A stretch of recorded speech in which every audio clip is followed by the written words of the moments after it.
Lesson 2.3, Video 1. Elimination.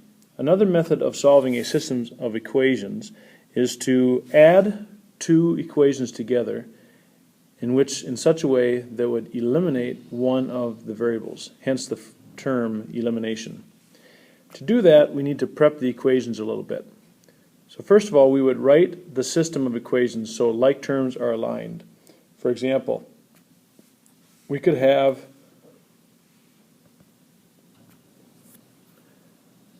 x plus 2y equals 8.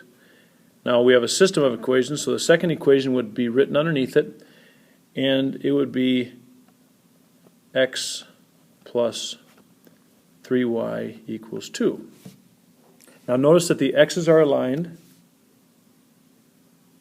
and the y's are aligned.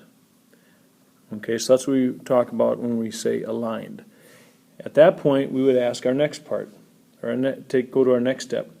Determine whether the equations need to be multiplied by a constant so that the two equations contain opposite terms. Now, that means if we were to add them right now, would anything cancel out? Well, we would get 2x, we would get 5y, and we would get 10. Notice we still have an x and we still have a y. So that is not going to, the process of elimination would not work here. Okay, so we have to change or modify what we've done. So in our second step it says, do we need to change anything?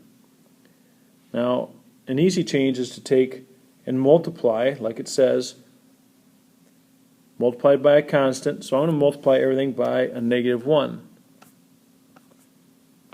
Everything gets changed.